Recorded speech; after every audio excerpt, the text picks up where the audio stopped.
here at LAX, and today we're flying from LAX to Taipei on China Airlines.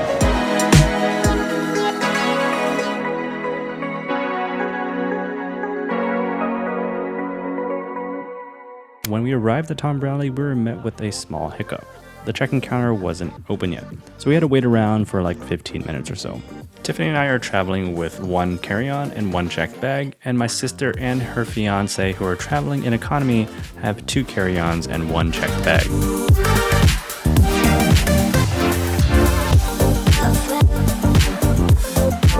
So the problem that we had when we were checking in was that they actually weighed the carry-ons for economy class. And so my sister and her fiance are flying in economy class, and they were pretty strict on the 7-kilogram economy carry-on weight, which is kind of surprising because it's not often that they kind of weigh the carry-ons and stick with that weight. I don't think I've ever flown any sort of airlines that kind of weigh your carry-on that strictly. So that meant my sister and her fiance had to reshuffle things in her checked bag and her carry-on. The thing is, like, the LAX staff was nice about it though.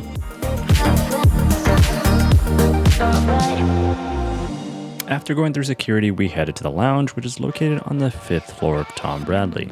China Airlines doesn't have their own lounge at LAX, so they provided us with access to the Korean Air Lounge, which is a SkyTeam partner.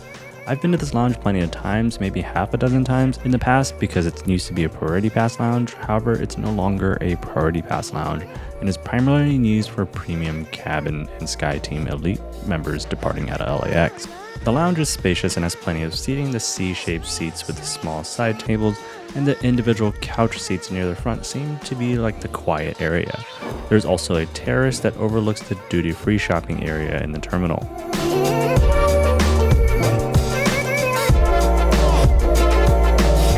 We decided to sit at what looks like the dining area, which is close to the terrace entrance. Right by where we were sitting, there was a small minibar, emphasis on the small. It only has like 3 or 4 bottles of liquor and one option of wine, along with a coffee machine. On the other side though, that's where the food stations are located. Just like I remember from 4 to 5 years ago, the food options are basic, but has a decent selection. They have 3 hot dishes, orange chicken, fried rice, and a pasta dish. There's also 3 different sandwiches, cold pasta, and some fruit. They offer regular soft drinks, but the water is Jeju pure water, which obviously is from the island of Jeju based on the name. They also have a coffee machine and my personal favorite, an instant ramen bar.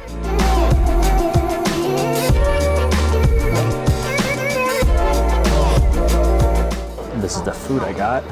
Got some orange chicken sandwich and some rice. I was here like 4 or 5 years ago, and it's still the same exact food that they're serving with the ramen option and the cold sandwiches. It's still exactly the same. At least it tastes okay. Jeju water. It's nice and cold. It's refreshing. I love the Jeju water, but I don't understand why they serve it in such tiny plastic cups. Between Tiffany and I, we probably drank 8 of them.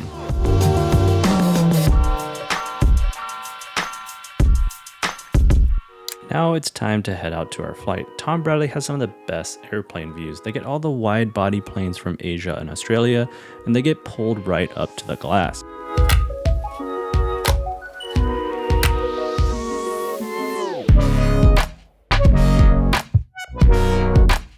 We'll be departing at a gate 157 on China Airlines' 777.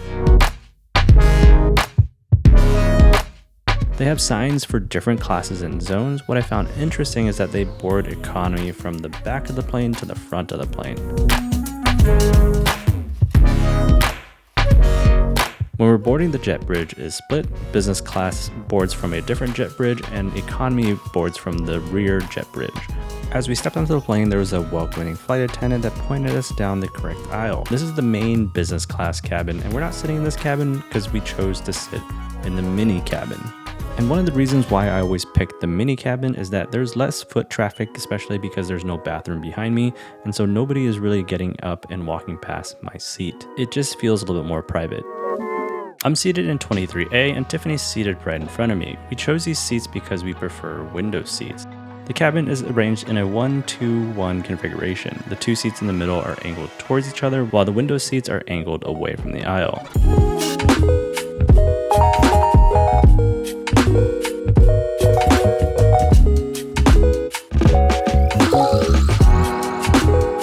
seat itself has a pattern that resembles static from an old TV, and there is also this fake wood paneling on the consoles.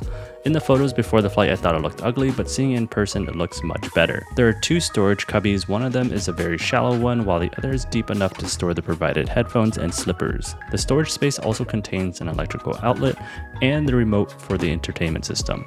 Below the storage cubbies are the seat controls, and below that is a small storage well. One thing I absolutely love is the lamp. I flew the Etihad A350 and those have lamps as well, and I think it adds a nice touch to the overall experience. Next to the lamp is the literature pocket, which contains 2 duty-free magazines. Before departure, we were offered a choice of orange juice or water for a pre-departure drink. I chose water, and then the crew came by with hot towels. When I say hot towels, the hot towels were really hot. Shortly after, we were presented with a menu, and as a former graphic designer, I appreciate the texture and the print and the high quality of the menu. I had already pre-ordered my meal online a few days prior, and I'm particularly excited about the unlimited Johnny Walker Blue and the Kavlan. Kavlan is a Taiwanese distillery. The safety video played, we pushed back, and now we're on our way.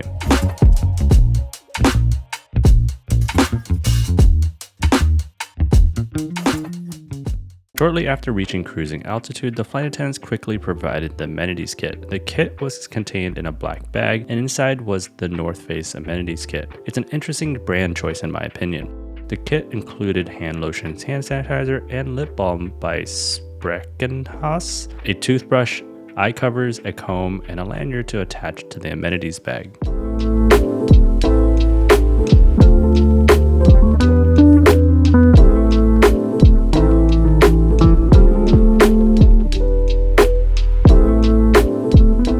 Not too long after the meal service began, a tablecloth was placed on my tray table, and the tablecloth had brushstroke theme that was similar to the safety video. Snack mix first, then I was served a very generous pour of Johnny Walker Blue. I always used to say that Southwest Airlines has the best snack mix, but now I think China Airlines snack mix is at the top of my list. It had a perfect balance of sweetness and savory flavors, and those wasabi peas added a nice touch of spice.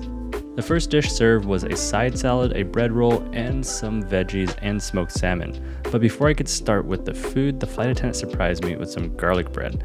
I absolutely love garlic bread, especially when airlines serve it. The salad was good, I would rate it a 7 out of 10. Next, we were served a soup in a mug. It was an interesting choice to serve it in a mug, but I thought it worked. The soup had pork, carrots, and ham. Overall, I liked it and would give it an 8 out of 10.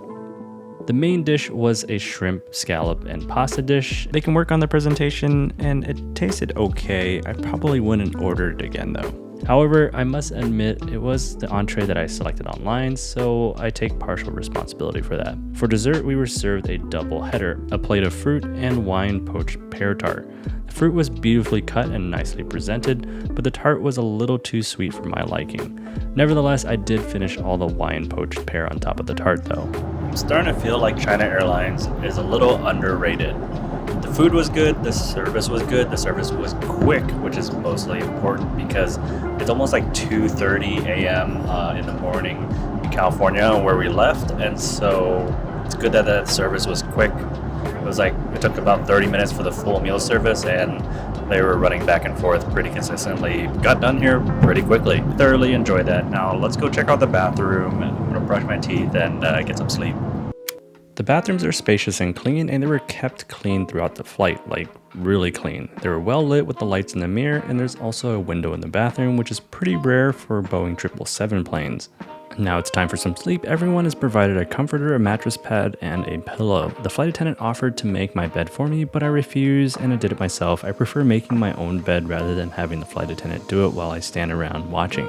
That just feels awkward to me. I must say though that China Airlines has some of the most comfortable bedding I've ever experienced. The comforter is nice and full, and the pillow provided enough support and fluff. After a few hours of sleep, I woke up and went to go check out what's going on in the galleyway. In the galleyway, they laid out fruit, water, and an oatmeal drink. They also have kava Avalon and Johnny Blue displayed as if they're inviting you to drink them, but I would imagine that you need to get a flight attendant to pour it for you. You also have the option for ramen, as I was reaching for one of the ramen cups, the flight attendant stopped me and offered to make it for me. On the sides of the galley were shelves of Taiwanese snacks, which was awesome, and there was a small high-top counter that you can stand and lounge around. The counter was super small, but it's good to see them making the most use of the space they have on the plane. I went to go sit down at my seat and Tiffany joined me for a snack tasting. Out of all the stuff we tried, the dried pomelo peel and the cactus cakes were our favorite.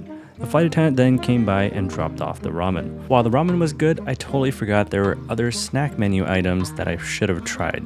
Maybe next time. I didn't want to eat too much because I knew in an hour they'll be also serving breakfast. 2 hours before landing, the sunrise lights came on in the cabin and they began breakfast service.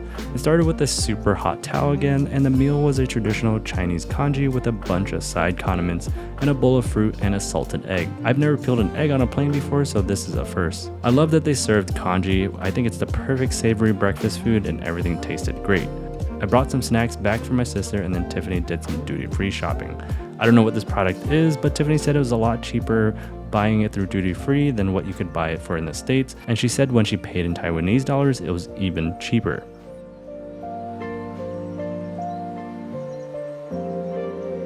And just like that, 13.5 hours later, we landed in Taipei. Overall, I enjoyed my flight. I don't think China Airlines gets talked about enough. I think it's underrated. If you want to learn how I booked my flight, check out the video on the screen right now. Thanks for watching this far, and I'll see you guys in the next one.